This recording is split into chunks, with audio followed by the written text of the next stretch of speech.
E eu tenho a honra de receber hoje ele que é o secretário nacional do consumidor, o brilhante Paulo Henrique Pereira. Obrigado pela sua presença, Paulo. E que nível que a gente está hoje nessa história Black Friday versus Black Fraud? Eu acho que no começo a Black Friday foi uma Black Fraud, né? Quer dizer, os lojistas um pouco abusando do fato de a gente não tinha essa cultura, né? A gente não tinha essa coisa da Black Friday, isso não era importante pra gente.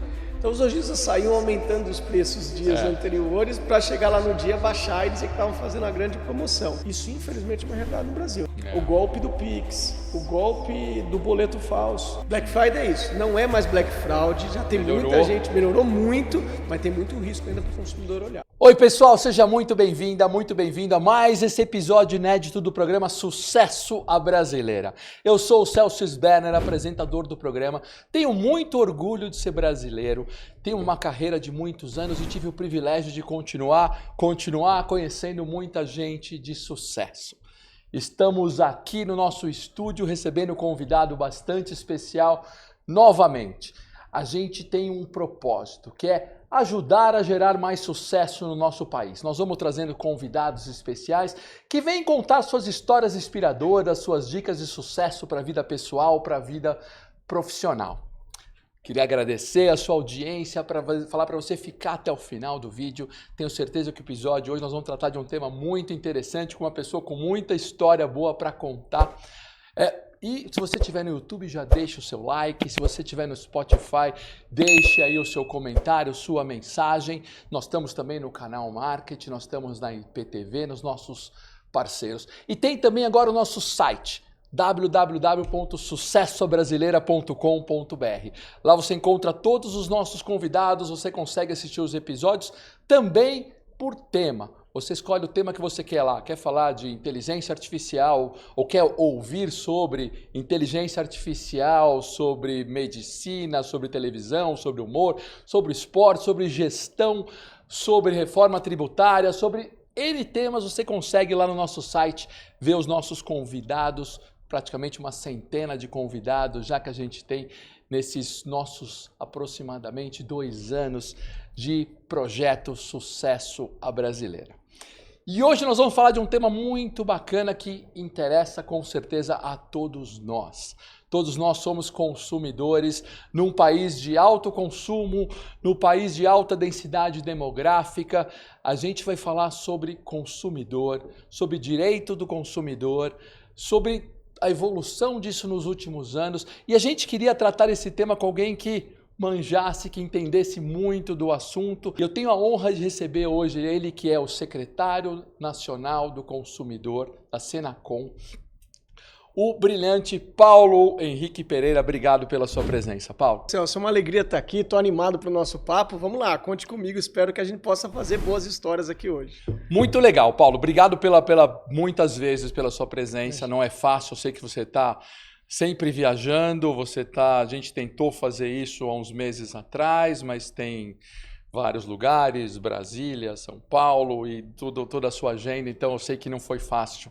Então, obrigado pela sua disponibilidade. É um prazer ter você aqui no Sucesso Brasileira, cara. Pois é, muito legal. Olha, quando você me falou a primeira vez dessa ideia, eu fiquei empolgado, porque eu acho que você está cumprindo um papel importante no Brasil, que é ressaltar os brasileiros. Ressaltar as histórias de luta, as histórias das pessoas que construíram coisas, que atingiram seus objetivos.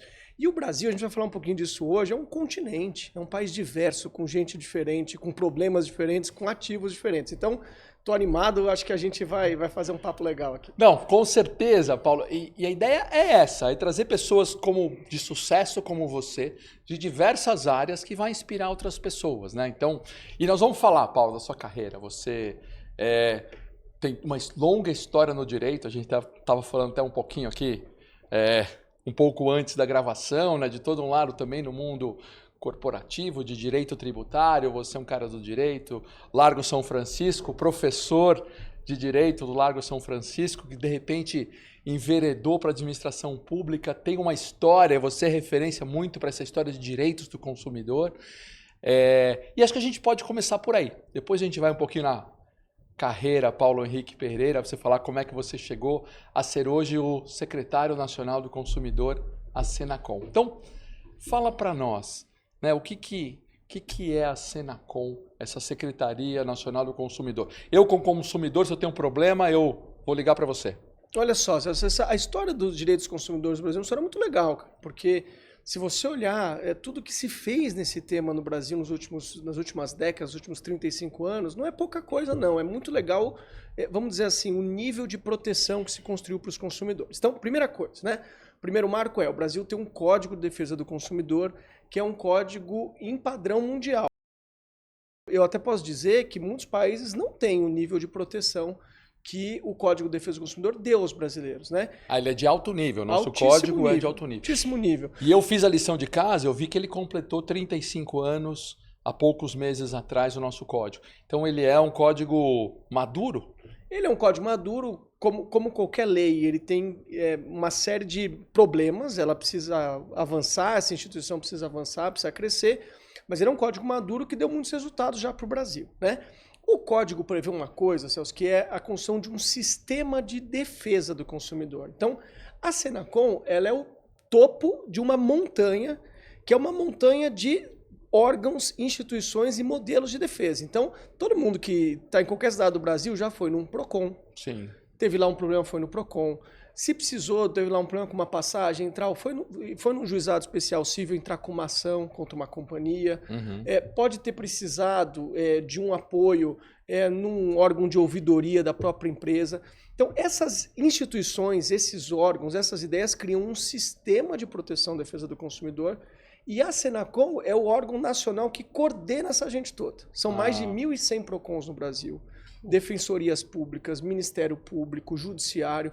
Todos esses atores se unem para proteger os direitos do consumidor que, ao longo desses 35 anos, foram tendo desafios diferentes. Quer dizer, os desafios hoje, a gente pode falar um pouquinho disso, são diferentes daqueles dos anos 90, dos anos 2000 e assim por diante. Então ele nasceu na década de 90, o Código de Defesa do Consumidor, né? Que você está me falando que ele é sofisticado e maduro para nos defender consumidores. Todo mundo que já morou fora, nós tivemos essa experiência, por exemplo, sabe que você tem coisas que são direitos no Brasil que não existem fora do Brasil. Sim, né? sem dúvida. Então, você poder, por exemplo, devolver uma mercadoria em 7 dias por arrependimento. Sim. Você ter uma série de restrições do que se pode cobrar, do que se pode cobrar, não pode fazer venda casada, não pode obrigar o consumidor a comprar uma coisa que ele não quer, as propagandas têm todo um padrão de como elas devem ser feitas, tudo isso para dizer assim, você tem uma série de garantias para os consumidores brasileiros que não são banais, não são todos os países do mundo que têm regras como essa. E não adianta ter as regras, porque a gente no Brasil está acostumado com essa coisa da regra para inglês ver, da lei para inglês ver. Você tem que ter também instituições que promovam e defendam esses direitos. E no Brasil, é lógico, tem muito problema, a gente tem muita coisa para melhorar, mas todo mundo que já precisou de um PROCON, todo mundo que já precisou de uma pequena ação de pequena causa, sabe que esses sistemas funcionam. Sim. Eles são efetivos. Então a gente tem um padrão de defesa do consumidor que, vamos dizer, para o nível mundial é uma coisa que a gente tem que se orgulhar. Muito bacana. Pessoal, como sempre aqui a gente vai ter aqui embaixo como encontrar o nosso convidado. Bacana, eu estava fuçando ontem lá, tem o Instagram, Paulo H. Pereira, a gente vai ter como encontrá-lo aqui. Você tem vídeos no YouTube, tem outras entrevistas do Paulo, tem muita informação sobre a Senacom, na verdade, que então a Senacom está aqui, controla todos os PROCONs, que são mais de 1.100 pelo Brasil, bastante, né? E todos os órgãos de defesa do consumidor. Então você tem bastante trabalho, né, o Paulo? Ela faz 3 coisas, viu, Celso? E aí é um órgão que está no Ministério da Justiça, né, subordinado ao Ministério da Justiça. Ela faz basicamente 3 coisas. Um é coordenar o Sistema Nacional de Defesa dos Consumidores. Isso que você está dizendo, os PROCONs, defensorias Sim. e tal. 2, ela tem um papel de regular, punir e fiscalizar práticas abusivas. Uhum. Então, assim, uma coisa é o Celso vai lá e tem um problema com um fornecedor qualquer de um produto, entrou com uma ação, resolveu o problema do Celso. Mas tem problemas, Celso, que não são só para o Celso ou só para o Paulo, são para toda a sociedade. Então, o banco que está fazendo uma cobrança abusiva contra todo mundo, não é todo mundo que percebe aquilo, não é todo mundo que tem acesso a um PROCON, não é todo mundo que tem acesso ao judiciário. Né? Ou a companhia aérea que está cobrando uma coisa que ela não podia cobrar. Então, você tem problemas, são problemas gerais. A Senacom tem o dever de fiscalizar, punir e regular. Dizer, ó, isso aqui pode fazer, isso aqui não pode fazer. Então Sim. essa é a segunda frente da Senacom. A terceira é, a Senacom gere uma coisa chamada Fundo de Direitos Difusos. Então, como é que é isso? Você tem lá uma empresa que fez uma prática abusiva. Então, um banco fez um desconto de empréstimo que ele não devia ter feito.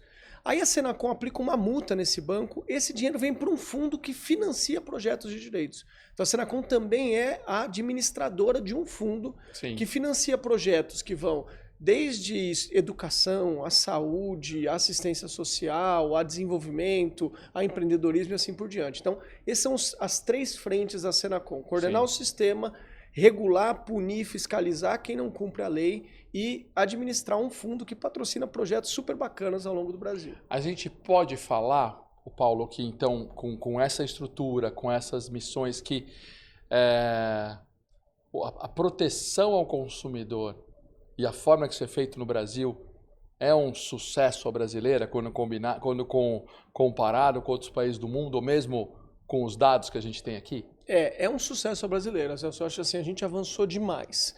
O que não quer dizer que não tenha problema, né?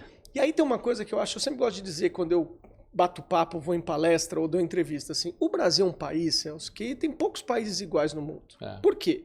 Primeiro, ele é gigante. É um continente, né? O 5º maior país do mundo, né? Depois, o Brasil, uma pessoa que administra qualquer coisa no Brasil, do ponto de vista nacional, ela precisa lidar com problemas do século XXI, inteligência artificial, desenvolvimento de energia limpa, hidrogênio, e problemas do século XVIII. Tem regiões do Brasil que não tem saneamento básico. Isso é uma coisa que o mundo desenvolvido resolveu faz 200 anos. O que eu estou querendo dizer é o seguinte, administrar qualquer coisa em nível nacional é muito complexo, porque o Brasil é muito diferente, ele está em estágios diferentes de desenvolvimento. Então, evidente, a gente tem um direito do consumidor moderno, que entrega resultado para as pessoas, que tem um sistema de defesa, mas na diversidade do Brasil tem muitos problemas. Sim. Em tudo, né, Paulo? Em tudo. Em tudo, é o que você falou. Somos um continente não tão fácil de administrar, não tão fácil de gerenciar. Agora, tem um pouco que você falou que até estou pensando aqui que me chama a atenção. O brasileiro, né, e se o Código de Defesa do Consumidor já tem 35 anos, a gente aprendeu que pode reclamar num PROCON. Eu acho que o comércio é obrigado a ter aquele, não sei se ainda é obrigado assim, a ter o livro lá, o Código de Defesa do Consumidor. Você vai em várias lojas do shopping, em mercado, você vai no comércio, tem que ter aquilo. Então, dá a impressão que nós, consumidores brasileiros, a gente tem essa cultura positiva de o PROCON vai me ajudar, eu vou ler o que está nesse Código de Defesa do Consumidor, eu vou reclamar para alguém se eu não for bem atendido e vou devolver essa mercadoria em 7 dias se eu não quiser. Então, acho que tem um lado cultural nosso assim, que a gente se sente mais protegido, não? Isso é o mais legal de tudo, porque assim, nós temos uma cultura jurídica muito formalista. O que isso quer dizer? As pessoas acham no Brasil o seguinte, se eu botar uma coisa na lei, o mundo vai mudar. E o mundo não muda quando você põe uma coisa no papel, né?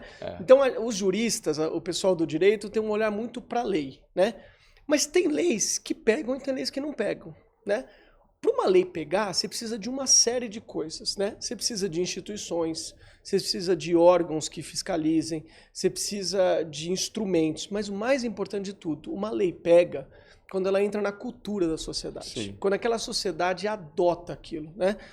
E essa é uma lei, e infelizmente isso não é verdade para tudo, mas essa é uma lei no Brasil, se a gente sair na rua aqui e sair perguntando para as pessoas assim, você sabe me dizer 3 direitos que você tem? Elas sabem. Sabe. É uma lei que pegou, em parte porque o Estado criou instituições, mas não é só o Estado não dá conta. Em parte porque os programas de TV começaram a fazer, vamos dizer, programações específicas para isso. Apareceram jornalistas focados nisso. Isso virou um tema do Brasil. Então, é um modelo que as pessoas conhecem e, por conta disso, é mais aplicado e mais fiscalizado. Sem dúvida. Para pegar, tem que ter aquele tripé importante, né? Que é não só o governo, mas o governo, o mundo empresarial, né? As empresas, o comércio, as lojas, o mundo das empresas e a sociedade civil, né? A própria sociedade civil se envolver se envolver com essa boa história do que é o Código de Defesa do Consumidor. E acho que tem uma responsabilidade aí, Paulo, estou pensando, vou pôr tudo nas suas costas, quem eu conheço, mostrar que você é referência de direito do consumidor, que é também não deixar a lei morrer, porque ela pegou. Mas se ela não for bem cuidada, igual você falou, com essa estrutura de ter as secretárias, os PROCONs e tudo, né? Ela também, como muitas leis, podem cair em desuso. Ninguém mais liga para isso. Não, acho que o Brasil soube fazer pegar a lei e soube até hoje defender e trazer isso à importância, né? Vinculado ao Ministério da Justiça e ter todo pessoas que falam só de direito do consumidor. Tem dois desafios importantes aí, Celso, que eu acho que é importante a gente olhar e ressaltar. A primeira coisa é assim, nem todo o projeto da lei foi realizado, quer dizer, tem muita coisa que a gente não venceu, né? Você pega assim, por exemplo, você tem várias cidades no Brasil que as pessoas têm problema com fornecimento de serviços básicos, luz, água, inclusive São Paulo. Você tem direitos, por exemplo, sei lá, mundo da telefonia tem muito problema. Sim. Mundo da aviação tem muito problema. Mundo bancário tem muito problema. Então, você tem problemas tradicionais que não foram resolvidos ainda. Sim. Agora, além disso, qual que é a conflituosidade? O que é complexo? É que tem problemas novos. Sim. Então, por exemplo, o código foi escrito no começo dos anos 90. Não tinha internet. Sim. Não tinha comércio virtual. Não tinha rede social, circulação de informação, circulação de dados.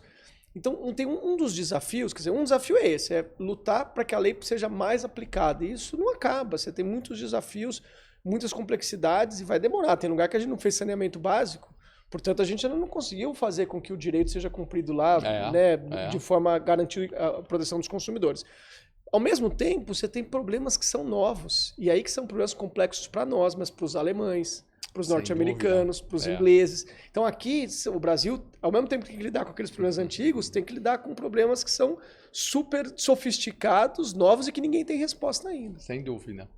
É desafiador, né, Paulo? Porque o Brasil, esse país de contrastes, com certeza, essa imensa parte da população que não tem saneamento básico tem celular.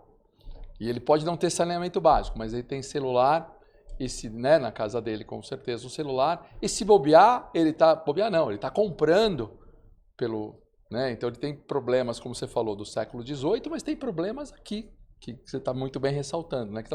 Ele comprou coisas no e-commerce, né? E talvez ele tenha problemas ali. O nosso, e nesse assunto, né, o Código de Defesa do Consumidor nosso, ele defende, ele consegue regular o e-commerce da forma correta, ele é moderno a ponto de falar assim, olha, o que eu comprei numa dessas plataformas de marketplace, o que eu comprei na internet, tem garantias ali no código? Amigo, todo mundo é consumidor. Essa é parte da beleza desse debate. Assim, dos 210 milhões de brasileiros estão comprando um produto ou contratando um serviço. Todo mundo, em qualquer escala de renda, de gênero, de raça, todo mundo é consumidor. Então é uma lei que aplica para todo mundo mesmo e que, portanto, tem desafios variados. Olha só, tua pergunta é muito legal, cara. Assim, Paulo, o código dá conta desse mundo na internet? O espírito do código é um espírito principiológico. O que isso quer dizer? Quando você diz assim, o consumidor tem o direito à informação, né? O que é informação no supermercado físico é uma coisa. Tem que ter lá o preço, tem que ter lá a validade em lugar visível, ele tem que saber quantos produtos ele pode comprar de cada um e tal. No mundo digital, o que é informação é outra coisa. É quando vai chegar o produto, quais são os riscos do frete, assim por diante. Então, o que eu quero te dizer? As regras estão construídas. O que cada geração tem que fazer? Adaptar como aquele princípio vai se aplicar na realidade nova, né? Então, por muito tempo, teve uma resistência de vários marketplaces e de sistemas, vamos dizer, digitais, de terem o Código de Defesa do Consumidor aplicados a eles. Sim. Alguns dizem assim, não, eu não estou vendendo um produto, eu estou só aqui circulando informação e tal.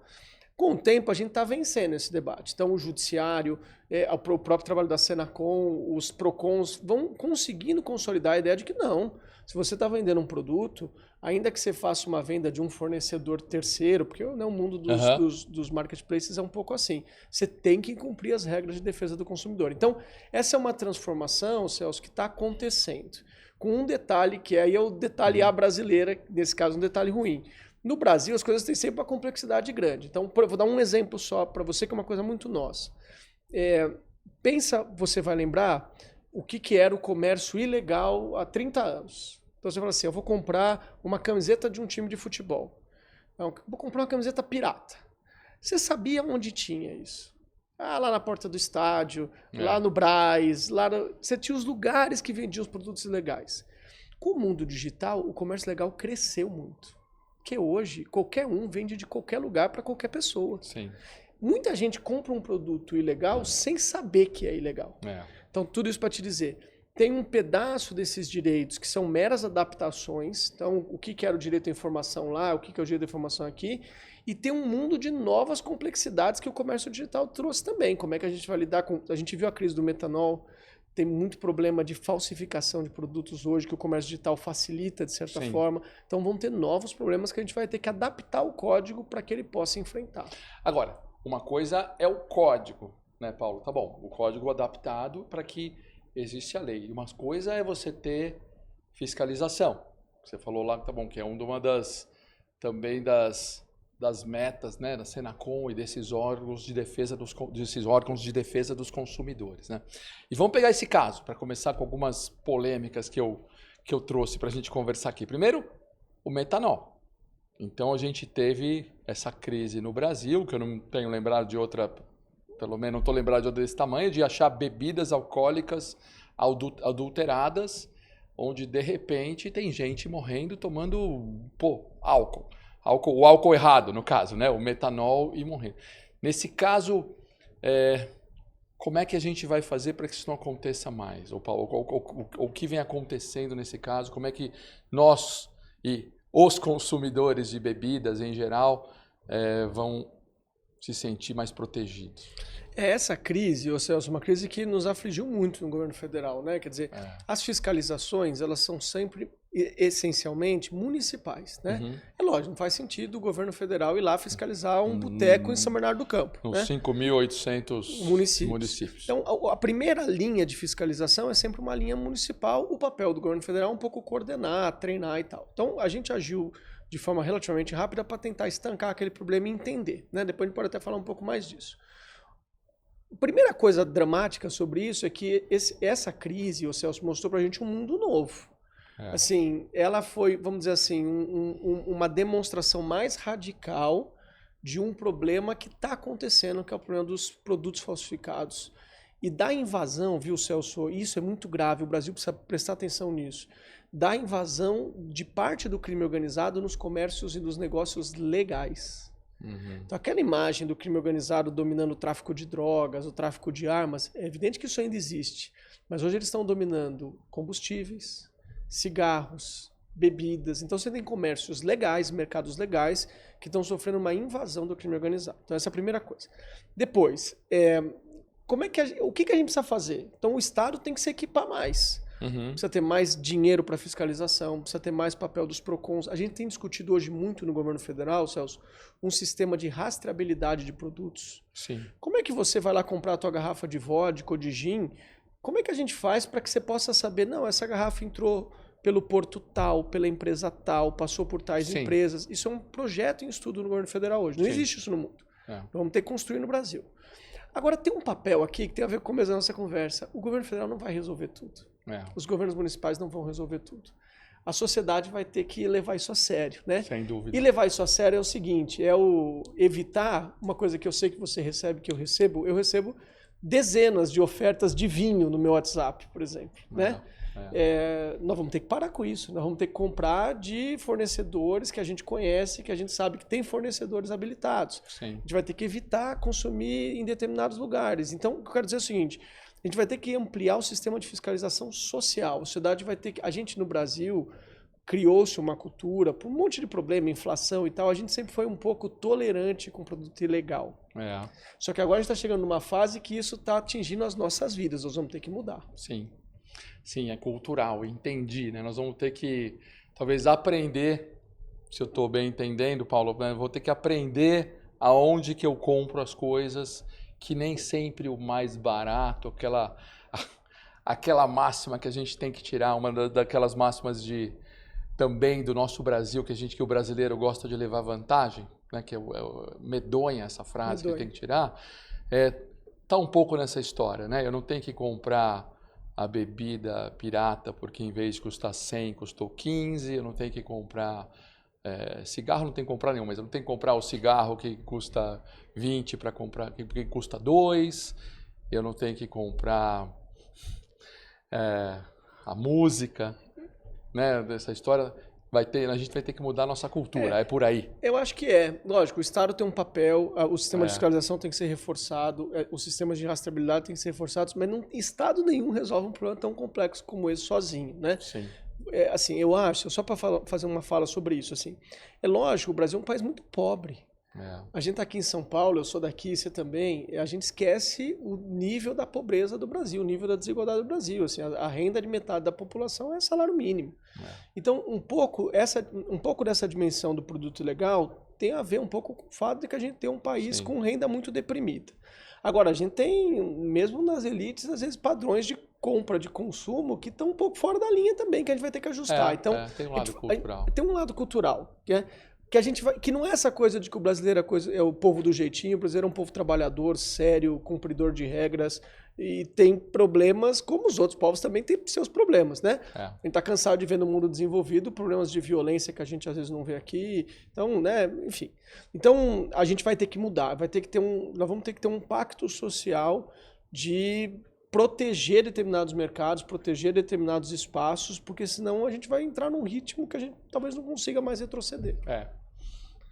É isso, pessoal. Então toma cuidado com comprar produtos não oficiais, como o Dr. Paulo está falando aqui. Vamos ter que tomar mais cuidado e aprender essa história. Agora, eu tenho uma pergunta pessoal minha, assim, né, o Paulo, porque é cultural, mas é muito fácil no mundo inteiro, mas no Brasil talvez um pouco mais, você poder comprar produtos falsos, piratas. A gente sabe, e você falou, moramos em São Paulo, a gente sabe onde comprar roupa pirata, produtos eletrônicos piratas, né? São Paulo tem a gente sabe, com certeza a gente sabe o bairro que tá na nossa cabeça. Está na nossa cabeça o bairro que você consegue comprar, a loja que você consegue comprar tênis, sapato, qualquer produto aqui na nossa cidade, que vem gente do Brasil inteiro, a gente sabe, pode comprar aí.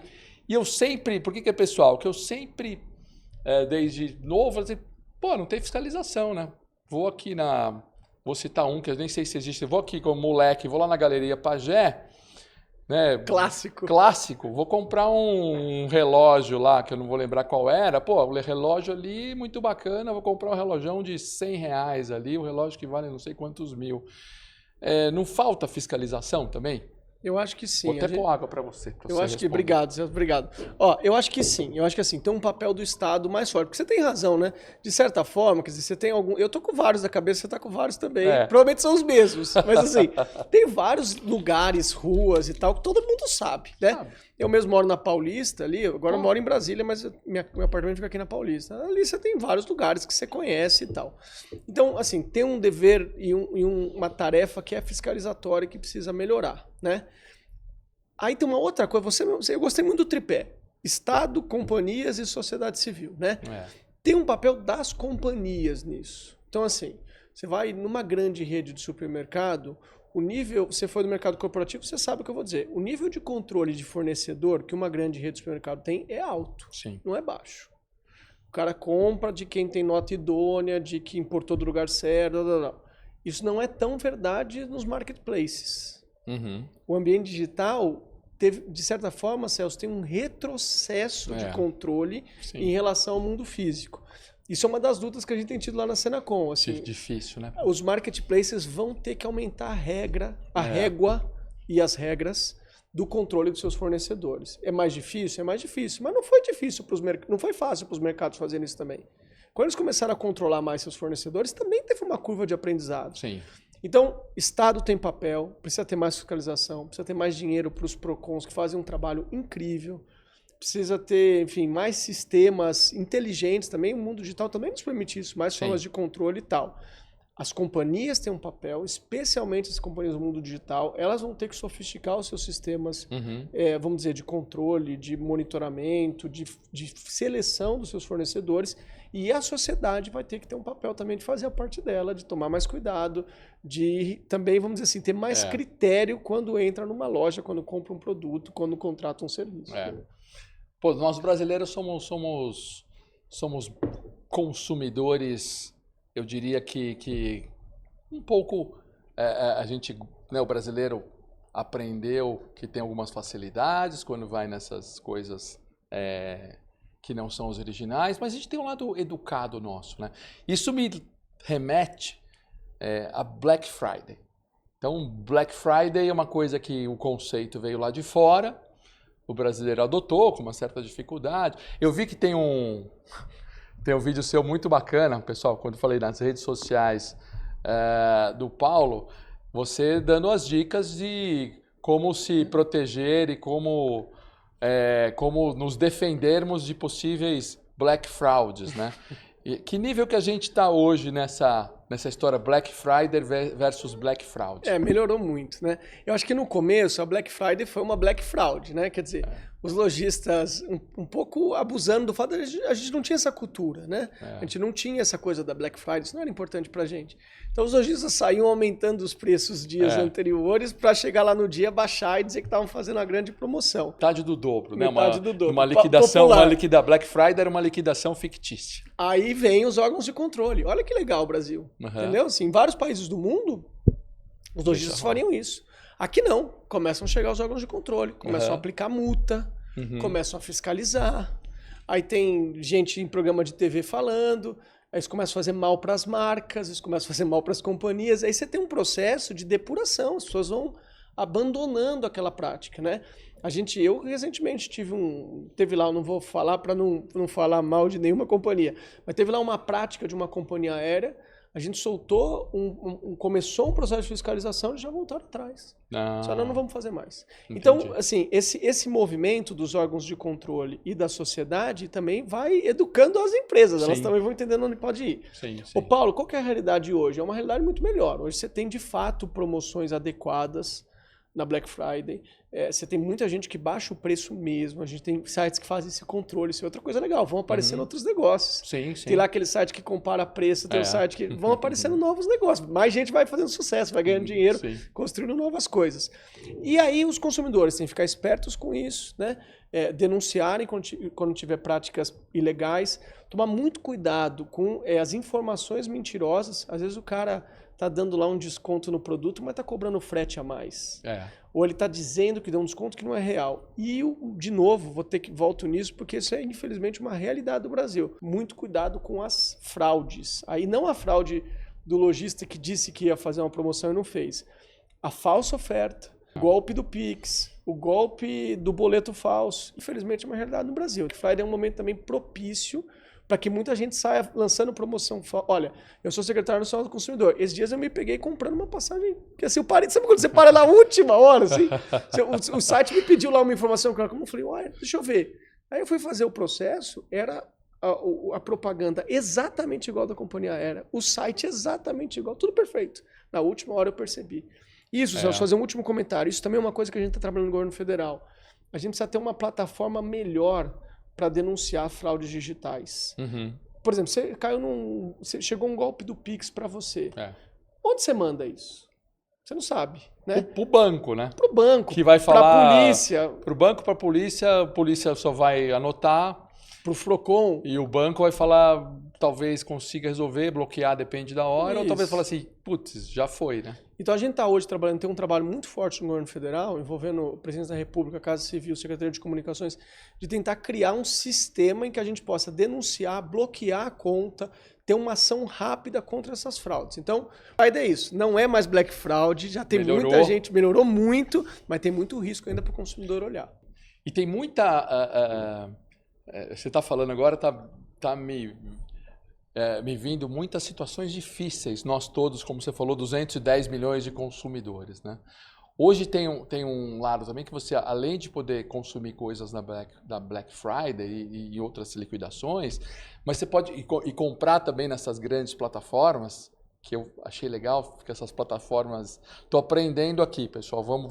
Essas plataformas vão ter que começar a aprender como os grandes mercados, outros aprenderam no passado. Mas tem mais um tipo de venda hoje que tem crescido, que são os influencers. Então, tá bem. Então, a gente pode pegar os influencers que estão em todas as redes sociais, que podem estar lá vendendo maquiagem, bebida... batom, pode estar vendendo bet, mas aí é uma outra história, mas pode estar vendendo muita coisa. Como é que os códigos de proteção do consumidor vão atuar e vão responsabilizar quem? Os influencers, o fabricante do produto, todo mundo. Como é que, Paulo, nós vamos fazer isso continuar sendo sucesso? Pronto, você viu? Mais um nível de complexidade altíssimo, né? Você vê como essa coisa é muito dinâmica, a gente não vence nunca, quer dizer. Mas isso, de certa forma, é bom, quer dizer, aos poucos também a sociedade vai mudando, a gente tem que adaptar. Olha só, o mundo dos influencers é um mundo super complexo. Em primeiro lugar, as pessoas têm todo o direito de produzirem seu conteúdo e ganharem dinheiro com isso, fazerem sucesso, ficarem ricas, é ótimo, isso é muito bom. Então, o Estado brasileiro tem que apoiar isso. A primeira impressão é dizer, olha, o Estado brasileiro tem que apoiar os empreendedores, apoiar a circulação de conteúdo, gente que gere renda, isso é ótimo para o Brasil, né? A gente está falando, por conta dos nossos papos aqui, eu estou falando de aspectos, vamos dizer assim, complexos, alguns negativos do mundo do comércio virtual, mas o comércio virtual está gerando renda para muita gente, está gerando emprego para muita gente, está criando riqueza, isso é bom demais para o Brasil. Então, em primeiro lugar, isso. Depois, assim, o mundo dos influencers, dito isso, quer dizer, é um mundo legal, bacana, as pessoas têm que ganhar dinheiro, fazer as suas divulgações, ele tem problemas e ele precisa ser fiscalizado. Então, vou dar 2 exemplos. Em primeiro lugar, pensa só, o Código de Defesa do Consumidor foi criado perto do Estatuto de Proteção da Criança e do Adolescente, que a gente chama de ECA. O ECA gera uma série de regras que se cruzam com as regras do consumidor. O que quer dizer ECA? Desculpa. É o Estatuto da Criança e do Adolescente. O Estatuto de Proteção da Criança e do Adolescente. Tá bom. Então, por exemplo, você não pode fazer propaganda para determinados públicos, né? Determinadas faixas etárias, propaganda de brinquedo. Tem determinados conteúdos que você não pode submeter a crianças. Tá bom. Como é que a gente organizava isso, ô Celso, no mundo pré-virtual? Ó, tá aqui a TV, do horário tal não pode determinada coisa, depois do horário tal pode determinada coisa, tá tudo certo. Os pais botam as crianças para dormir e vão ver um filme de violência, tá tudo certo. Não existe mais isso. Não. Como é que você controla?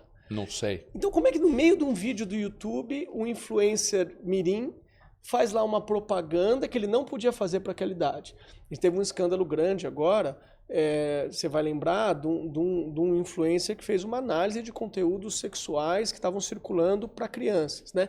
O governo federal criou o ECA Digital agora, que é uma regra que está tentando estabelecer normas, procedimentos e controles para conteúdo digital. Então, isso é a primeira coisa. Então, vamos ter que adaptar aquele arcabouço todo para o mundo digital, fiscalizar, punir, e isso está avançando, né? No ano passado, a gente aprovou já uma lei sobre isso. Depois, tem muita fraude nesse mundo dos influencers também. Sim. Tem muita gente vendendo coisa que não existe. Sim. Tem muita gente que estimula, por exemplo, tem no mundo bancário hoje, você tem influencers que viram para as pessoas e dizem assim, ó, não pague mais suas dívidas. Pagar dívida é coisa de otário, é coisa de idiota. Se você não pagar sua dívida, é só você entrar na ouvidoria do banco tal, fazer esse documento aqui, suas dívidas vão ser... Isso não existe, gente. Claro. É claro que isso não existe. Mas, infelizmente, isso influencia um monte de gente, causa danos terríveis e tal. Fora, último comentário, o mundo das bets e, mais complexo ainda, o mundo das bets ilegais, que é uma enormidade hoje também. Então, Celso, esse é um dos desafios, eu vou dizer assim, esse é o maior desafio do Brasil institucionalmente, mas especialmente do mundo do consumidor para os próximos anos. Mas, por exemplo, Paulo, nessa linha, até para esclarecer para todo mundo que com certeza tem os seus influencers de estimação, tá aqui vendo no YouTube, no Spotify. Você pode ser um influencer de estimação de alguém aí também. Talvez não sou influencer. Pô, você é influencer corporativo? Talvez não. A gente até depois vai falar aqui, até vou aproveitar, porque daqui a pouco a gente vai falar de uns parceiros nossos aqui. Mas, por exemplo, se um influencer fala de alguma coisa, esse influencer mirim fala de uma coisa, uma propaganda que está fazendo para crianças que não pode fazer. Existe hoje uma uma lei ou alguma coisa que vá multá-lo ou que vai falar que ele é responsável ou corresponsável hoje já para ser punido ou ainda não, Paulo? Existe. É. Então, assim, teve uma dúvida, Celso, no começo, que é um pouco da luta que a gente fez lá no governo federal, de dizer assim, ó, porque qual que é a complexidade? Uma coisa assim, você tá vendo lá a novela, aí aparece a propaganda da Estrela, antiga Estrela, de um brinquedo, né? É uma propaganda, tá claro que aquilo é uma propaganda. E na televisão e tal. Qual que foi a primeira reação das redes sociais? Não, eu não vendo nada. Eu não faço propaganda. Isso aqui é um conteúdo do Paulo, que é um influencer, do Celso. Eu não tenho controle sobre isso. Sim. Essa foi a primeira dimensão. Aí tem um debate também se o vídeo lá no YouTube do Paulo, do Celso, isso é uma relação de consumo, é conteúdo, está mais perto de uma loja, está mais perto de um jornal. Tem todo um debate que é complexo sobre isso.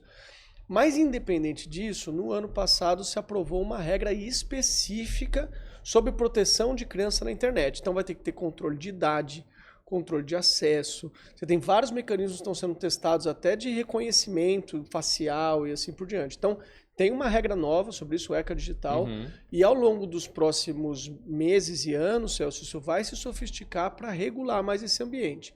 Agora, isso para as crianças. Nós vamos ter que agora também avançar em novas ideias, instituições no mundo dos adultos, bets ilegais, essas propagandas falsas que eu estava te dizendo. Então tem muito trabalho para ser feito ainda. E é um desafio também, porque você fala de influenciadores, mas quando você fala de bets, né, Paulo, a gente está falando de muito dinheiro, né?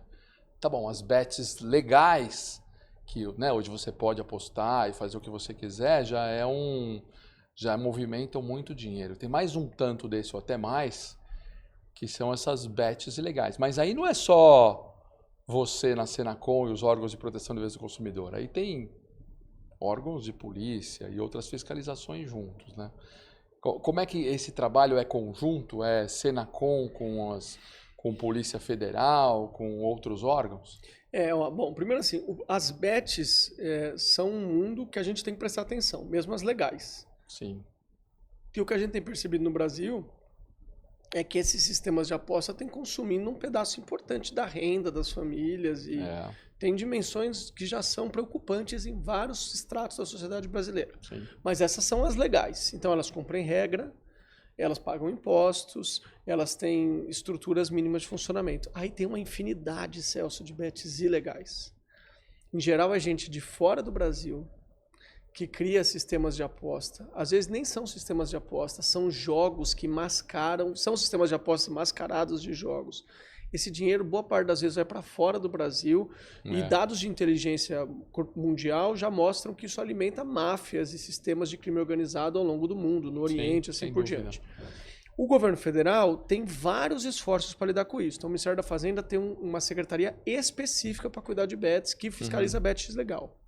Nós temos um trabalho, o Banco Central tem um trabalho, as polícias têm um trabalho. Sem dúvida. A gente tem na Senacom, Celso, um órgão que eu não comentei com você, que é o Conselho Nacional de Combate à Pirataria e Proteção à Propriedade Industrial. O que é isso? É um conselho que reúne Senacom, Banco Central, Receita Federal, Polícia Rodoviária Federal, justamente para que quando essas denúncias ou essas fiscalizações percebam uma situação de infração, isso seja compartilhado para todos os órgãos. Então a gente hoje está fazendo um esforço grande para equipar melhor esse sistema para que a gente tenha respostas mais rápidas. Sim. Agora, olha, esse tema das bets legais é assustador. Porque é uma quantidade, eles têm uma facilidade, uma velocidade e uma rapidez, né, uma dinamicidade nessa capacidade que nós vamos ter que ralar muito para conseguir combater tudo isso. Porque isso não é mais local, né? Não é mais uma coisa do Brasil, uma coisa mundial. Então, com certeza, essas bets legais estão aqui e outras centenas de países, dezenas de países que eles estão lá fazendo algo de forma global, né? Isso era o jogo do bicho lá nos anos 60, 70, 80. Hoje são máfias de fora do Brasil que se abastecem desse sistema. Um parênteses aqui, Paulo, que esses dias alguém me falou assim, poxa, é melhor o jogo do bicho do que essas bets legais. Falei, mas, pô, o jogo do bicho também não é bom. Não, porque o jogo do bicho, pelo menos o dinheiro fica no Brasil. Então, Sabe assim, ele falou assim, a riqueza desse, né, do jogo do famoso jogo do bicho, fala assim, cara, o jogo do bicho quando ele acontece, não sei se acontece ainda, mas acontece, pô, todo esse dinheiro fica aqui, né, vai financiar coisas no Brasil mesmo. As bets legais, além de fazer isso, o dinheiro vai todo embora. Então eu falo assim, pô, então eu tô falando assim, melhor jogo do bicho do que a bet legal. Claro que eu não vou dizer isso. Claro que é uma brincadeira, melhor nenhum dos dois, mas é um ponto de vista de, pô, globalizou. Eu não vou dizer isso, que o jogo do bicho é melhor. Não dá pra você falar. Eu não posso falar isso, mas assim, o argumento tem lógica, porque essas bets legais estão tirando dinheiro do Brasil. E quando a gente olha esses dados, viu, Celso, é muito assustador, porque estão tirando dinheiro em geral das populações mais pobres. Sem dúvida. É o mesmo problema das fraudes. As fraudes bancárias, digitais, golpe do Pix, essa coisa toda, elas tiram mais dinheiro da população mais pobre. Então, e esse dinheiro está indo para fora do Brasil. Então, não volta, não gera emprego, não gera comércio. Nada. Então, isso tem uma dimensão dramática no Brasil mesmo. Sem dúvida. E, Paulo, para todo mundo que está nos assistindo aqui, tá bom, eu tenho um problema, não comprei alguma coisa, quero reclamar, eu quero escrever, tive um problema, onde é que eu reclamo hoje? Ó, primeiro lugar, a Senacom tem um grande portal de reclamação que chama consumidor.gov. Consumidor.gov, então, nós vamos colocar aqui É isso aí, embaixo. então, consumidor.gov. Entre lá e faça a sua reclamação. Esse Legal. portal, ele, Celso, já te conecta com a empresa que você está reclamando. Uhum. Então, de cara, você já pode ter uma resolução ali, né? Reclamei de um desconto indevido no meu banco, o meu banco está lá no consumidor.gov e ele já tem uma oportunidade de resolver isso. Sim. Isso gera um índice das empresas que resolvem mais, que resolvem menos, os bancos, as empresas, os fornecedores se apressam, correm para resolver. Depois, não foi resolvido, aí a gente recomenda que você vá ao PROCON da sua cidade, que é o que tem o mecanismo mais rápido. Agora, para a gente é super importante isso, Celso, fazer a denúncia lá no consumidor.gov pelo seguinte, eu tenho um painel que eu vou assistindo dia a dia as reclamações. Sim. Então, se eu vejo que a loja X começa a ter... Porque é evidente, o mundo do capitalismo, o mundo dos negócios, não é um mundo fácil. As empresas cometem erros e está tudo bem. Quer dizer, às vezes você... Desde que corrija, Desde que corrija. Às vezes você sofreu lá uma situação que é indevida, a empresa te ressarciu, está tudo certo. Sim. Agora, existem práticas abusivas. Ou seja, a empresa, como filosofia, escolheu praticar uma coisa para ganhar dinheiro que é um abuso de direito. Isso não pode. Então, quando o consumidor, o cidadão, a cidadã fazem lá a denúncia no consumidor.gov, eu recebo isso num painel e vou vendo, olha, a empresa X está recebendo muitas reclamações disso aqui. Aí eu abro uma fiscalização, tenho a oportunidade de aplicar uma multa, tenho a oportunidade de mandar ela mudar.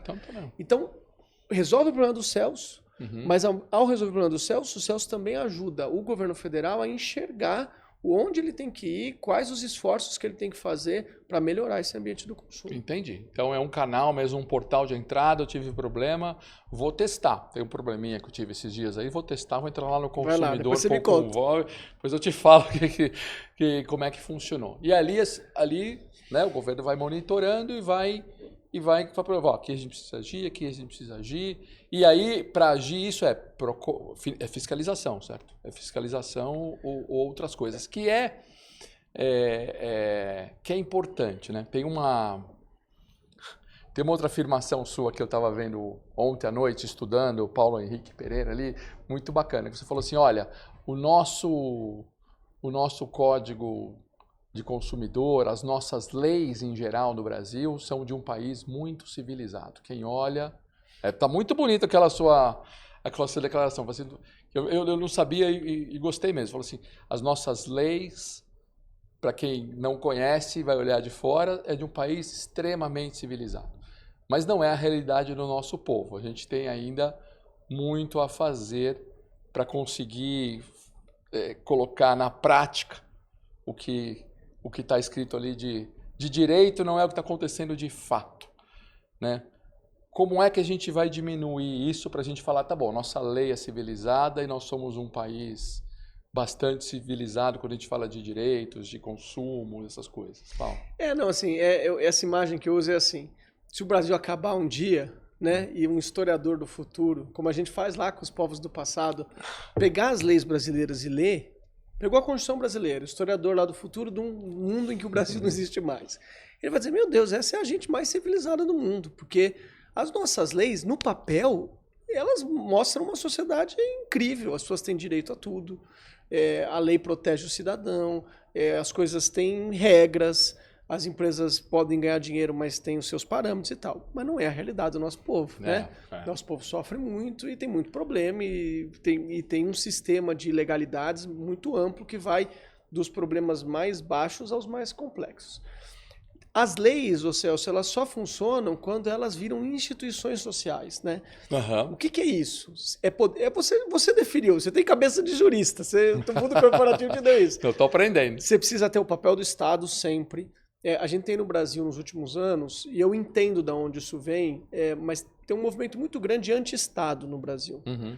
Né, de que o Estado faz muito mal, e que o Estado oprime as pessoas e cobra tributos e tal. E uma parte dessa crítica é uma crítica correta, porque o Estado tem que ser melhor. Uhum. Agora, sim, se a gente tirar a educação pública, se a gente tirar o saneamento, se a gente tirar a saúde, não é pouco que o Estado brasileiro fez nos últimos 30 anos. Não é pouco. Sim. O Brasil mudou muito e mudou muito. Quem teve a oportunidade de sair do Brasil e viajar sabe que o Brasil mudou muito e tem ilhas de excelência. Sim. Então, o Estado tem um papel. As empresas têm um papel, a sociedade civil tem um papel, as pessoas têm um papel, a educação tem um papel para que as leis funcionem. As leis só mudam o mundo quando elas são incorporadas culturalmente numa sociedade, né? Eu dou aula de direito há muitos anos e em geral dou aula de introdução, assim, dou aula nos primeiros anos da faculdade de Direito. E eu acho uma coisa engraçada, vou dar um exemplo bobo. Eu digo assim, quando você fez o primeiro amigo, você fez lá o jovem Celso, chegando na escola, você fez seu primeiro amigo. Alguém te deu um livro das regras da amizade? Ninguém nunca viu esse livro. Mas você é capaz de me dizer várias regras de amizade. Sim. Você diz, não, você é amigo, você não pode fazer tal coisa, isso aqui não se faz, isso aqui se faz. Você sabe várias, e todo mundo sabe várias, e você vai falar em meia dúzia e as pessoas que estão nos assistindo vão dizer, não, é isso mesmo, isso não se faz com um amigo. Porque isso funciona culturalmente. É da natureza da amizade. Que você tem que ajudar um amigo, de que você tem que ouvi-lo, enfim, né? As leis são uma coisa meio parecida com isso também. Elas funcionam quando elas são incorporadas socialmente e quando você tem instrumentos também para punir, fiscalizar e, vamos dizer, impor as leis, né? Sim. Então é isso. O Brasil vai ser um país civilizado quando a gente tiver um Estado mais eficiente, que seja melhor na sua capacidade de fiscalizar e impor as leis, embora eu acho que ele tenha feito muito nos últimos 30 anos. Falta muito para isso acontecer, mas especialmente, viu, Celso, quando a nossa sociedade, culturalmente e educacionalmente, resolver incorporar padrões de civilidade. A gente é uma sociedade ultraviolenta. Sim. As pessoas morrem nas ruas do Brasil. Você tem índices de homicídio em alguns estados brasileiros que são uma vergonha. Mata-se mais do que em muitas guerras. Se banalizou muito a violência no país, né? Exatamente. Para dar um exemplo. Então é isso, a sociedade vai ter que incorporar esses padrões. Entendi. Entendi. Muito legal, Paulo. Não sou jurista, mas estou gostando muito. Parece que estamos pessoal? Parece que estamos numa boa aula de introdução ao direito aqui. Você tem habilidade de um ótimo professor de direito, realmente, Paulo, né? Porque vai fazendo ficar interessante essa discussão sobre colocar. Então tá na veia essa história. E vamos falar um pouquinho do Paulo, né? Essa história do consumidor. Então, o Paulo hoje é uma das referências de direito do consumidor. Mas Paulo Henrique Pereira, como é que, para chegar até aí, como é que foi, né? Porque você é um advogado que tem muitos anos no direito, lá tem uma parte de direito tributário, depois né, trabalhando com outro tipo de direito, até dar aula. Já nasceu com essa veia de falar de consumidor, ou já queria ser advogado, ou você é filho de advogado que já herdou isso de família? Onde foi o começo disso tudo, Paulo? Celso, primeiro assim, o direito é um completo acaso na minha vida. Porque eu sou a primeira pessoa na minha família que fez faculdade, né? Faculdade pública especialmente. Eu tinha alguns primos que um pouco mais velhos foram para a faculdade. Não tinha nada a ver com o direito. Eu queria ser historiador. Eu queria fazer história. Mas enfim, eu era um garoto, acabei o ensino médio, morava numa periferia de São Paulo, morava em São Mateus, alguns de nossos ouvintes aqui vão conhecer. Sim. E fui trabalhar de office boy num escritório de advocacia. Ah, que legal. E queria fazer história.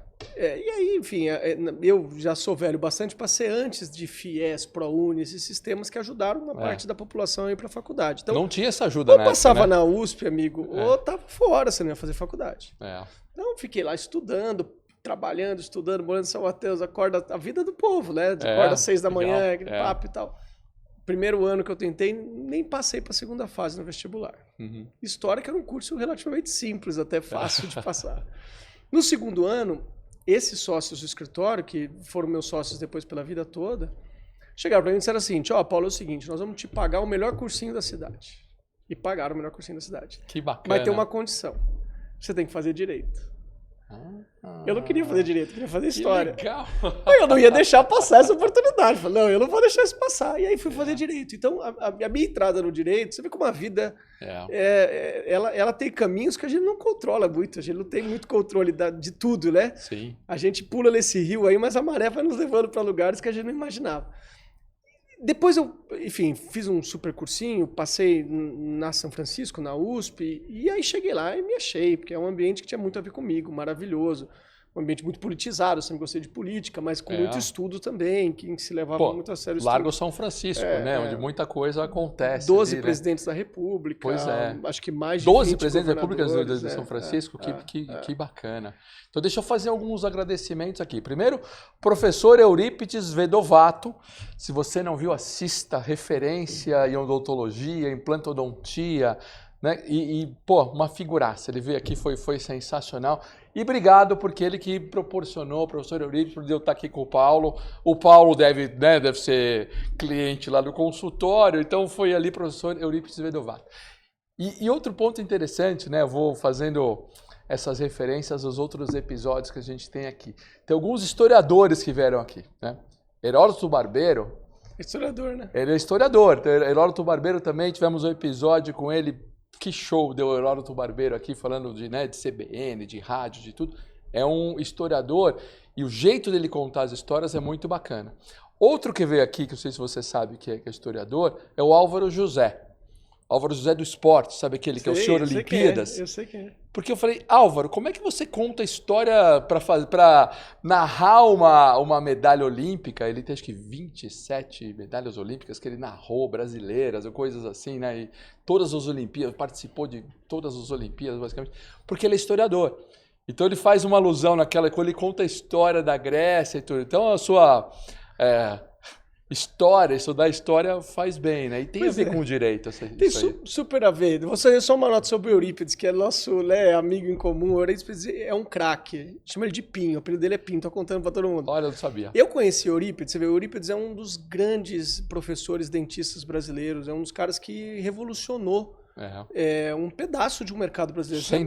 Sem dúvida. Sensacional. Ele é um profissional de padrão mundial, né? O Eurípides, onde vai no mundo, ele é uma atração. Brasileiríssimo, total.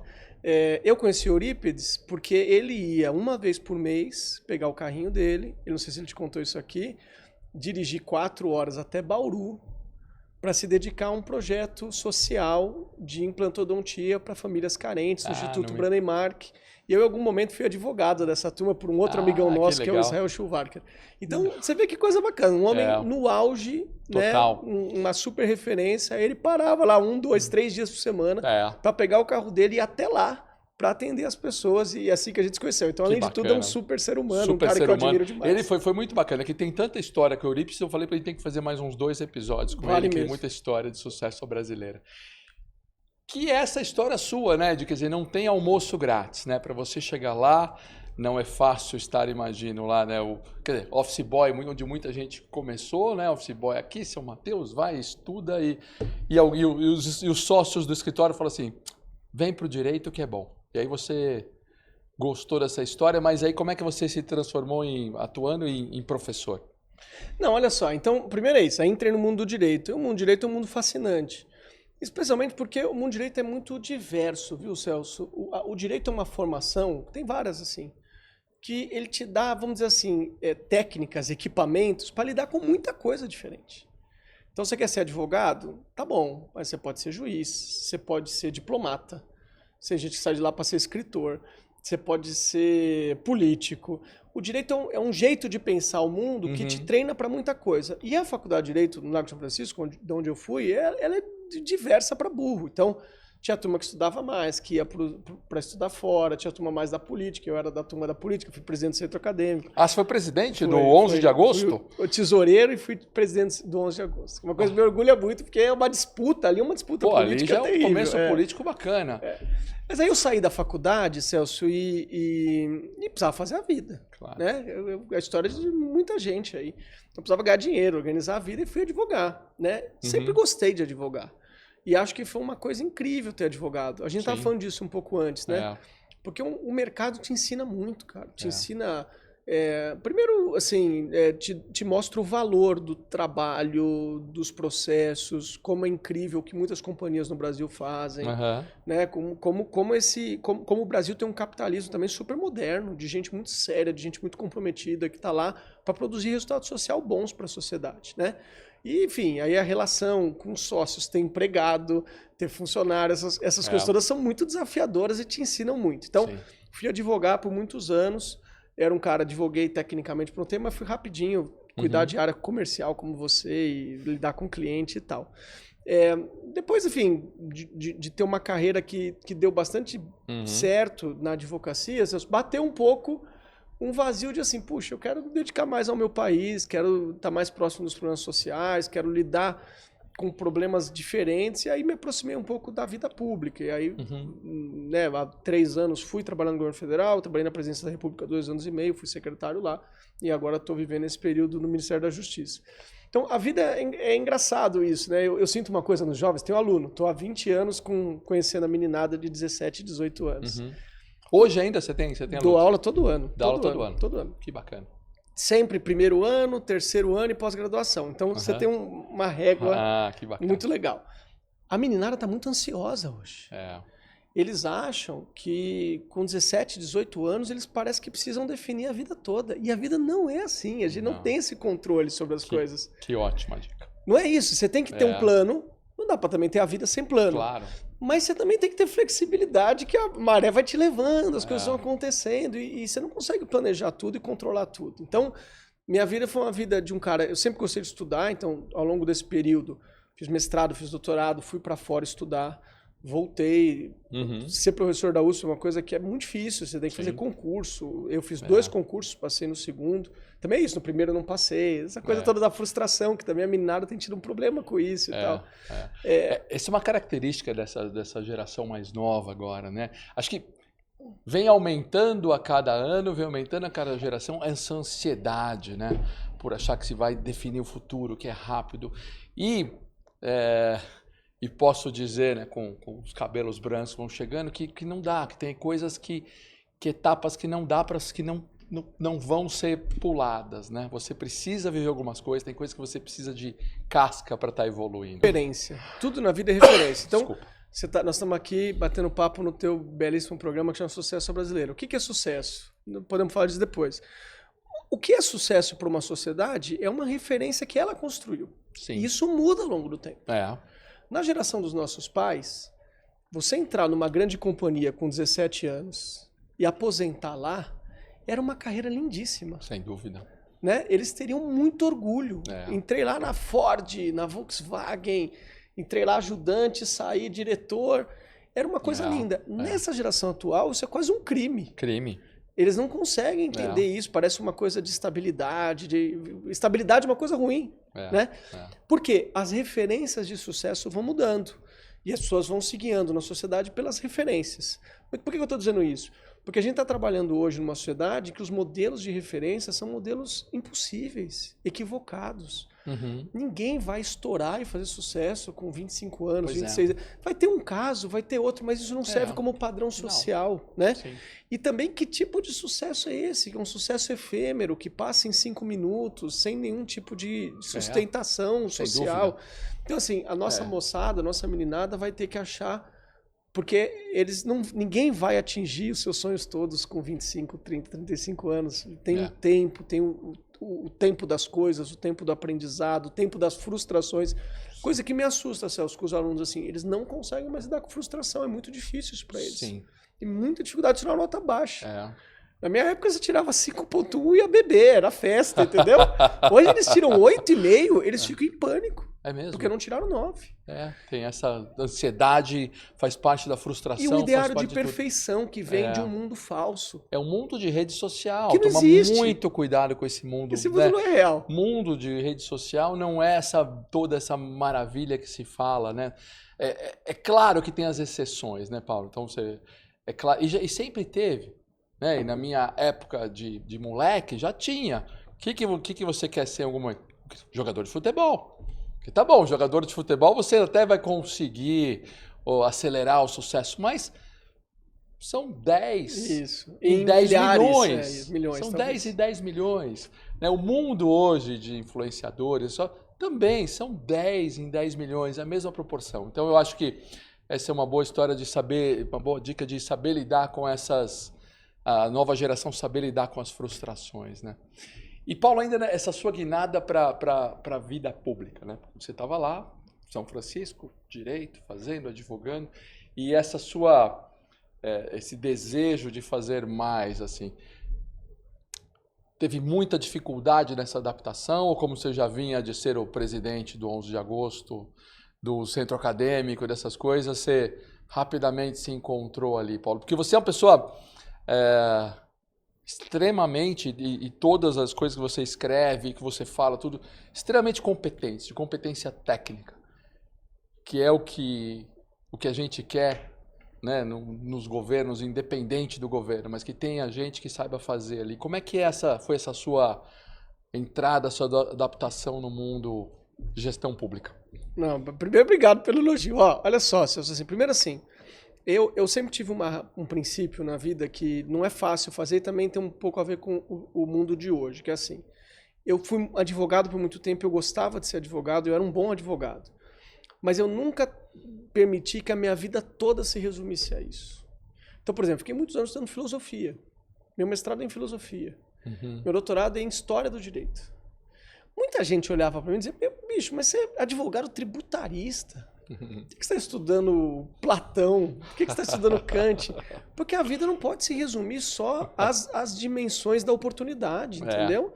Se aquilo te faz bem, se aquilo te enriquece a alma de algum jeito, se te dá prazer, faça. Não reduza tudo, né, ao mercado, à vida comercial e tal. Embora isso tenha que ser levado com muita seriedade, porque isso é muito importante e melhora muito a vida da gente e tem muito impacto. Então, primeiro assim, eu sempre fui um cara muito dividido. Então, embora eu tivesse uma vida corporativa super séria, quadradona, que é a vida corporativa, eu estudava filosofia, estudava história e tudo mais. Eu tive uma interrupção nessa presença na vida pública. Assim. Então, não é que eu era presidente do centro acadêmico, fiquei a vida toda perto da política e tal. Na medida em que a minha vida foi se desenvolvendo mais e minha vida foi se organizando, eu fui me reaproximando da vida pública. Ah, entendi. E aí eu acho que tem uma coisa, Celso, que também é uma coisa... Duas coisas para dizer um pouco para essa geração. Que assim, a primeira coisa é... Sucesso tem muito a ver com você entender as suas vocações também. Por exemplo, eu tenho muito prazer dando aula.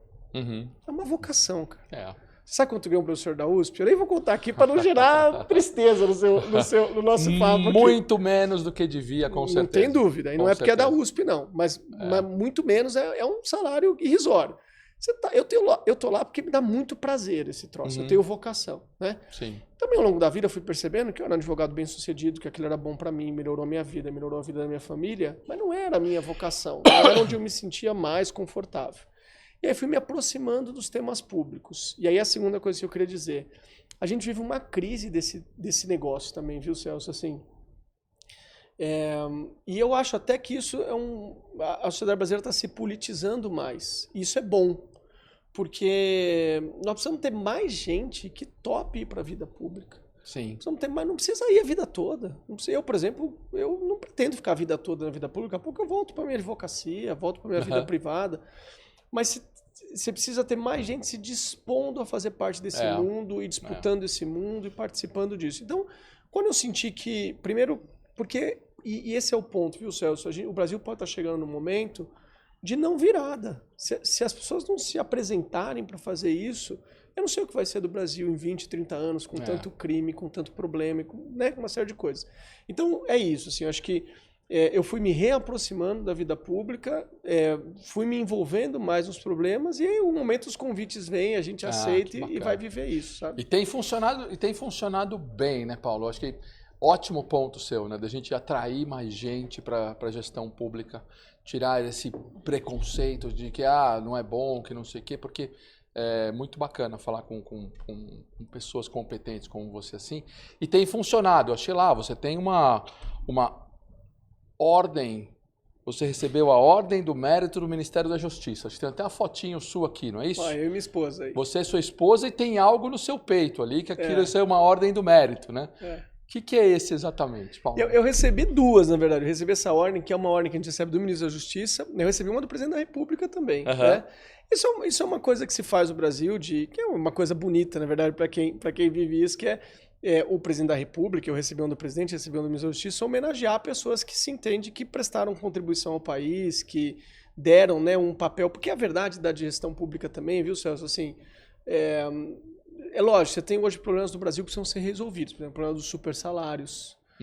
Você tem privilégios em vários poderes. Tudo tem que ser resolvido, isso é muito ruim para o nosso povo. Mas você tem um monte de gente lá ganhando um dinheiro que não é um super dinheiro.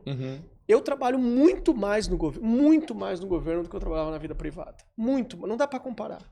É muito mais. Sou muito mais ocupado hoje do que eu era quando eu era advogado.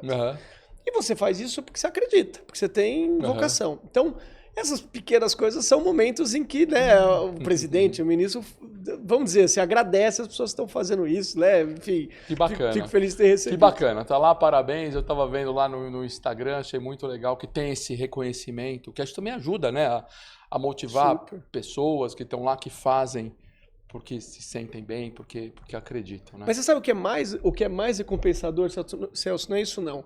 O mais recompensador são as pessoas. Porque quando você se expõe numa coisa como essa, mais gente te procura, mais gente vem falar com você, e tem um monte de gente com sonho, e tem um monte de gente... Eu tô aqui conversando com você, talvez não tivesse, se não tivesse feito essa história. Então, a vida coletiva, né, que pode ser o poder público, mas pode ser o seu clube de futebol, pode ser a sua igreja. Cada um vai encontrar o seu lugar para fazer isso. Mas eu digo assim, ter uma dedicação que não seja só a sua vida privada, da sua família, que é muito importante, tem que ser cuidada. A vida coletiva é recompensadora, porque ela vai te gerar amizades, vai te gerar aprendizados, mestres e discípulos. E essas relações, no final da vida, quando a gente estiver velhinho lá, Celso, o dinheiro que a gente ganhou vai ter feito pouca diferença. Né? Lógico, as pessoas que envelhecem com pouca renda, isso é muito grave. Isso é ruim, tem problemas e tal. Mas o dinheiro que a gente ganhou vai ter feito pouca diferença. As medalhas que a gente acumulou no resto da vida vão estar numa gaveta. O que vai ser bom vão ser as pessoas que vão nos procurar, as nossas memórias que vão estar com a gente. Então, isso não tem preço. Sem dúvida. Sensacional, Paulo. Sensacional. A gente traz aqui alguns dos nossos parceiros aqui com casos de sucesso brasileiro. Ó, esse aqui é para você. Não sei se você gosta de cerveja. Muito. Se dá tempo de tomar cerveja. Não, se dá. Essa é uma cerveja artesanal, chama Hiller Beer. Hiller é esse cachorrinho aqui, na verdade. Isso é um parceiro nosso. Eles plantam o lúpulo, né? Conseguem em Passa Quatro. Então no Brasil? No Brasil. Então eles conseguem ter lúpulo aqui, já começa a ter qualidade. De conseguir fazer 2 colheitas por ano.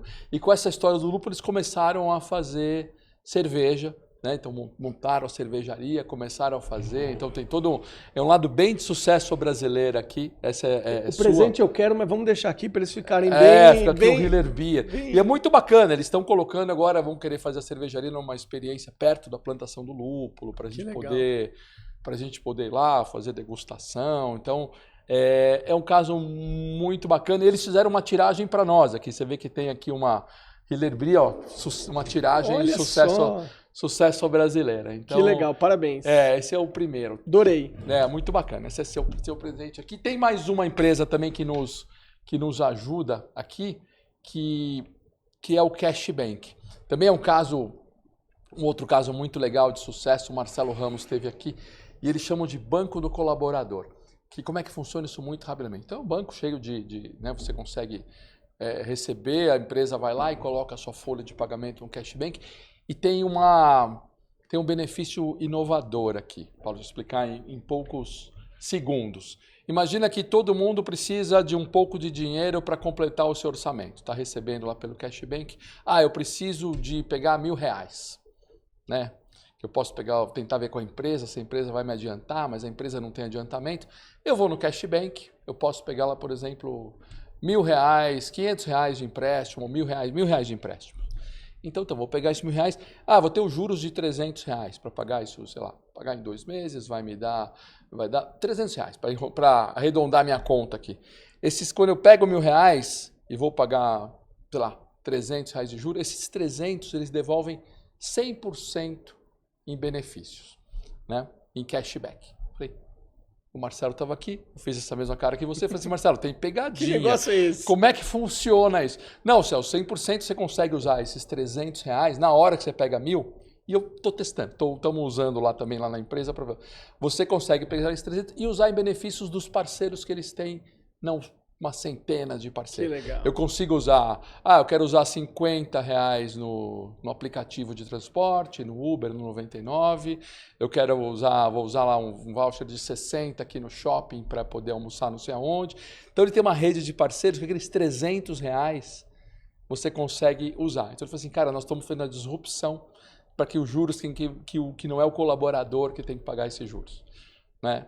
E funciona bacana. Tão bacana, ele veio aqui, a gente fez uma parceria, ele tem apoiado o Sucesso Brasileira e muito bacana. E você vê que coisa legal, né? A gente tá falando dessa coisa do mundo virtual, né? Mas você vê como vão aparecendo novos negócios também que melhoram a vida das pessoas. Totalmente. Né? Segredo aqui, ele tem uma rede de parceiros que ele já negociou com os parceiros esses créditos. Ele falou assim, Celso, muita gente vai nos copiar. Mas a gente já está há quase 2 anos negociando com esses parceiros. Então, cashback é uma coisa muito bacana brasileira. E além disso que você está dizendo, quer dizer, de devolver os juros, que isso eu nunca tinha ouvido falar, é muito bacana. O Brasil, Celso, tem um padrão de crédito muito baixo em relação ao mundo. Então, primeiro assim, a gente tinha uma população que não acessava banco. Você pega 20 anos atrás, tinha um pedaço importante da população que não acessava banco. Só que a pessoa está lá 10 dias do salário, um filho adoece. É isso. Quebram o cano da casa, as pessoas precisam de ajuda. Né? Então, primeiro as pessoas passam a acessar banco. Agora tem concorrência, essa concorrência vai fazendo os juros ficarem mais baratos e aparecerem coisas como essa. Você fala assim, cara, eu te devolvo todos os seus juros. Muito legal. Você vai nos seus parceiros lá, vai nos parceiros e vai usar para pagar conta de telefone, tem parceiro aqui, conta de telefone, vai pagar um treinamento, vai pagar o que você quiser, você use seus juros como você quiser. Esse é mais um dos nossos parceiros. Tem um outro que está aqui também, que é a Multi. Multi empresa, eu sou um dos sócios da Multi, como eu falei antes, para você, eu sou um consultor de processos, de tecnologia a vida toda. E aqui estou empolgado, Paulo, porque aqui a gente está vivendo a maior revolução de tecnologia de todos os tempos. Legal. Com inteligência artificial generativa. Eu não sei o quanto você está usando tecnologia, mas isso, Paulo, não me lembro de ter uma revolução tão grande quanto isso. E aqui a gente, além de trabalhar com profissionais de tecnologia, de IA, fazer recrutamento, seleção, a gente faz projetos para ajudar as empresas a usar a inteligência artificial, que é o grande desafio. Agora que já sabemos o que é mais ou menos, como é que a gente vai usar isso que as empresas vão usar? E na Multi a gente faz esse tipo de consultoria. É porque é um mundo novo, né, que está apresentado e a gente vai ter que aprender. Você vê, no direito a gente está discutindo isso. Como é que as inteligências artificiais vão mudar o direito? Pois é. Vão mudar os julgados, vão mudar... O tipo de advogado que a gente treina, o Celso, provavelmente não vai existir mais. Sem dúvida. Em 5, 10 anos, porque você não precisa mais... Até a primeira geração, né, de Google e tal já mudou muito disso. Agora essa revolução super transformadora. Então, vocês vão também dar muito certo aí, porque tem muita gente precisando de ajuda. É muita discussão bacana, né? De como é que... Porque uma coisa é você, tá bom, a gente entrar hoje na inteligência artificial, a gente escrever um texto, fazer uma pergunta, ajudar isso, né? Em qualquer mundo. No mundo da tecnologia, no mundo da consultoria, no mundo do direito, no mundo no governo. Você escrever coisas, ajuda. Mas isso é só a pontinha do iceberg, Paulo, porque tá bom, uma empresa precisa acessar os dados. Como é que ela vai fazer predição de vendas? Como é que ela consegue ter ferramenta para ajudar? Como é que ela vai vender mais com isso? Aonde? O que influencia? E tudo isso você tem hoje baseado em tecnologia para fazer. Bacana. Estou no momento me sentindo um garotão jovem entrando de cabeça nesse mundo de inteligência artificial. Você está muito jovem ainda, dá para fazer muita coisa. Tá certinho, está se sentindo bem.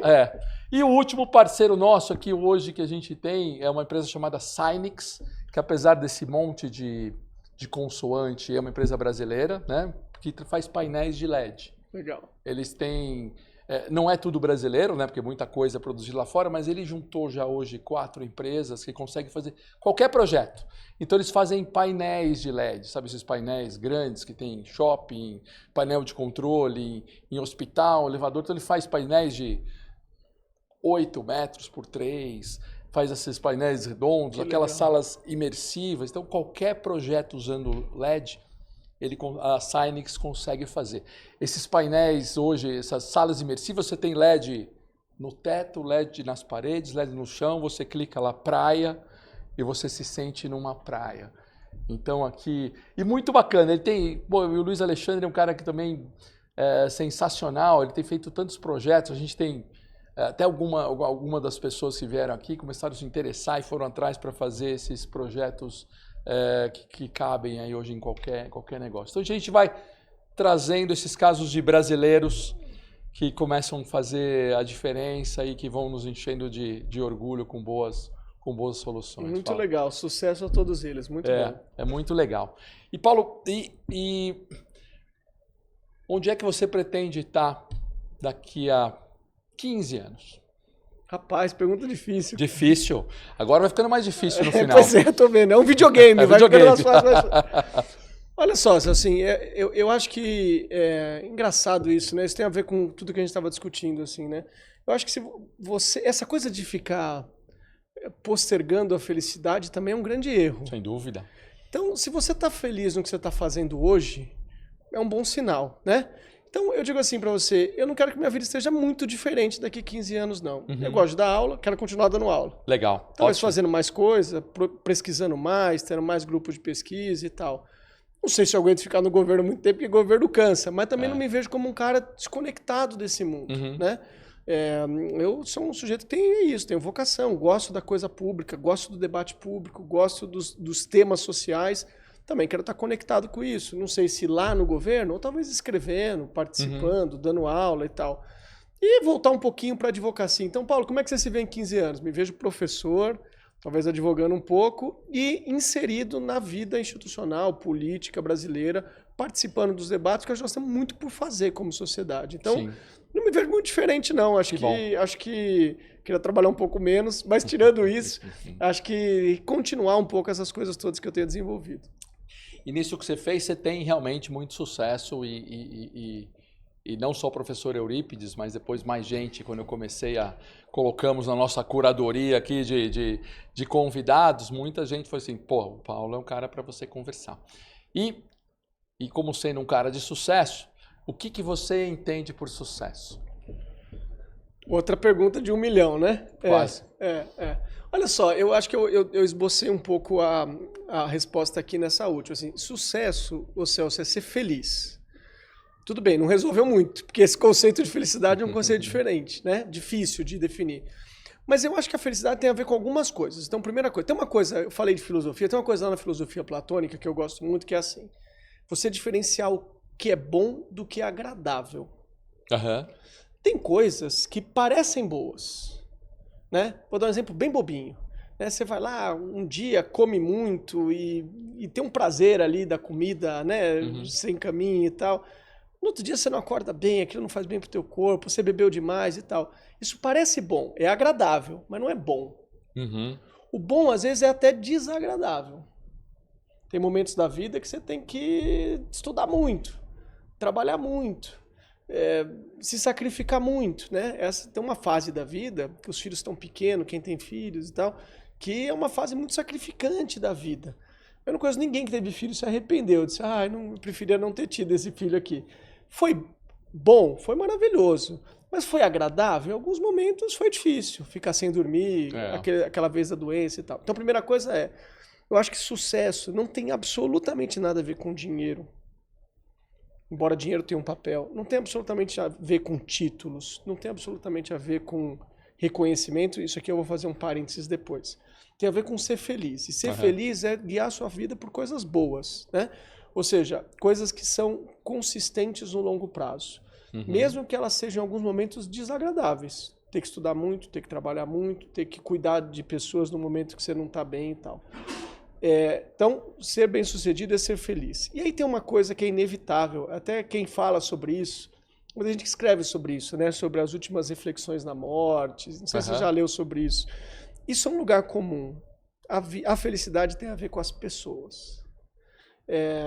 Você pode ter ganhado dinheiro para burro, e se você tiver uma família esgarçada, destruída, não valeu. Né? Ganhar dinheiro é bom, porque a vida melhora, fica mais confortável e tal, né? Você pode ter sido um professor super de sucesso, mas se você foi uma pessoa ruim com seus alunos, você exerceu o poder de forma despótica, se você usou o seu sucesso para humilhar as pessoas, também não vale a pena. Então, eu acho que sucesso é construir um caminho de felicidade naquilo que é bom, naquilo que é sustentável, mas especialmente ser bem-sucedido é estar cercado de pessoas que você admira, que você ama e que te fazem bem. Se você conseguiu isso na vida, você está muito bem. Não tem como ser melhor que isso. Pô, muito bacana. Parece até que está combinado com a foto que eu tinha para colocar aqui. Deixa eu ver se a gente vai achar a foto aqui, ó. Peraí. Olha lá. Isso aqui reflete um pouco isso, não reflete? Está lá no seu Instagram também. Né? Esse é o Natal. Minhas filhas estão um pouquinho maiores agora. Esse é o Natal de 2 anos atrás, minha família aí.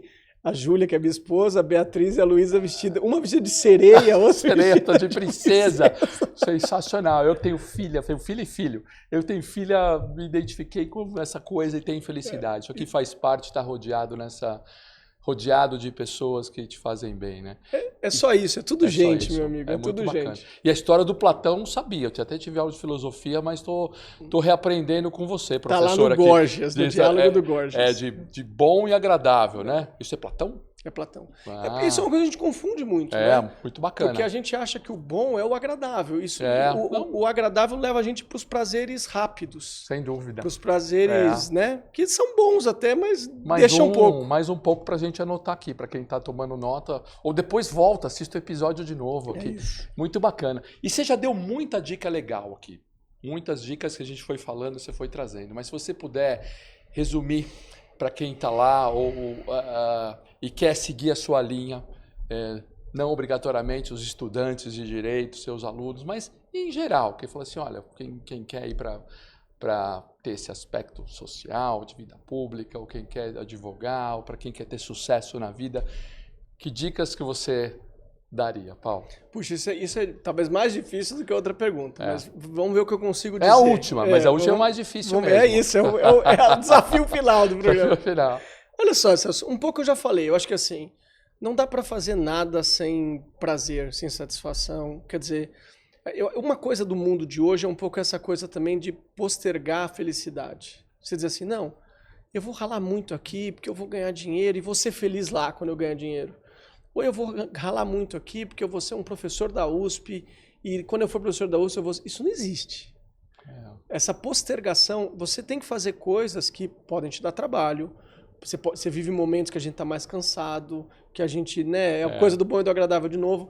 Mas assim, se você não tiver felicidade no processo, não adianta. Então a primeira dica que eu dou é procure coisas que conversem com a sua vocação. Eu tenho visto alguns papos, às vezes alguém me diz assim, ô Paulo, eu tô com um filho de 17 anos, você pode levar lá para a faculdade de Direito para ver uma aula, ver como é? Para ver se ele faz vestibular no Direito e tal. Aí você leva, eu levo, não, vem aqui, eu dou aula depois do Alexandre de Moraes na faculdade. Então tem um monte de gente tirando foto, aquela confusão, os alunos ficam todos impressionados e tal, na mesma sala. Aí você leva lá e um dia eu tive um diálogo desse recentemente. Eu saí de lá e o sujeito estava, e aí, o que você achou? Não, gostei e tal. Mas eu estou pensando, porque a profissão tal dá mais dinheiro, essa aqui dá menos. Já vou falar do dinheiro que eu acho importante. A primeira coisa é construa um caminho que te dê prazer no processo, que você tenha vocação, que você goste de fazer aquilo. Porque não dá para viver 40 anos de mentira. Sim. Você vai trabalhar por 30 anos, que não dá, não existe isso. Segunda coisa é, algum nível de pragmatismo é bom. Porque senão a gente cai também numa coisa de, não, então faz o que você, sai fazendo o que você ama. Não é assim também, a vida exige pragmatismo, as contas chegam, o mundo é bastante cruel com quem também não consegue se estruturar, a gente sabe disso, a gente vive muito, envelhece e tal. Então, tentar achar o equilíbrio, a vida tem muito a ver com o equilíbrio, né? Entre as coisas que você gosta e o teu pragmatismo. Eu talvez tivesse ido só pelas coisas que eu gostasse, eu teria sido um historiador, eu teria sido só professor. A advocacia foi um caminho que funcionou. Quando você fala pragmatismo, você quer dizer alguma coisa que também vai te ajudar a evoluir pessoalmente, financeiramente, que seja rentável. Se alguém chegar aqui e disser assim, Celso, não, a felicidade não tem nada a ver com dinheiro, isso não é verdade. Não. Isso não é verdade. Porque, principalmente se você nasceu pobre, se você nasceu rico, está tudo bem. O conforto material, ele te traz liberdade, isso é muito importante. Você está aqui fazendo o teu programa, você não está preocupado em falar uma bobagem que vai te gerar uma demissão amanhã. Você tem um nível de liberdade sobre o que você pode dizer, sobre o que você pode expressar. Eu tenho opiniões políticas que nem sempre foram as mais convencionais no meu meio. Né? Mas eu tinha uma profissão que me dava liberdade para ter e tive sócios que foram sempre compreensivos e entenderam isso. Então, o conforto material ele é relevantíssimo na vida. Sim. Esse papo de que ele é irrelevante é conversa. Sim. Agora, o que não pode, esse que é a distorção. Né? Essa coisa do boa do agradável do Platão falou uma coisa muito legal. Muitas vezes as coisas ruins elas são as derivações excessivas das coisas boas. Então, assim, comer é bom, mas se você come demais, beber é bom, mas se você bebe demais, né? A paixão é boa, mas paixão demais também pode virar vaidade, pode virar ódio. Sim. Então, voltando para o que eu estava dizendo, um nível de pragmatismo com a tua carreira, se a gente está falando de carreira, é super importante. Então, procure uma coisa que você ama, mas que também vai te ajudar a bater as suas metas pessoais de estrutura. Muito bom. O mais importante de tudo, né, para o sucesso é assim, se cerque de gente que você gosta, se cerque de gente que te ensine. Isso é um padrão que eu vejo, vou falar a última coisa, Celso. Inclusive vejo de gente muito que deu muito certo na vida, assim. Isso é uma coisa que eu, modéstia à parte, sempre fiz e que não é fácil. Eu sempre procurei me cercar de gente melhor do que eu. Sim. Porque às vezes a relação é tensa, é mais difícil se cercar de gente melhor de você. Sim, claro. Mas essa coisa de ser sempre aluno, de sempre estar com gente que pode te ensinar. Eu, como sou um cara muito da academia, eu tenho sempre esse olhar. O Eurípides foi um dos meus professores de muita coisa na vida. Então, se cerque de gente que possa te ensinar e não gente vai ficar dizendo amém.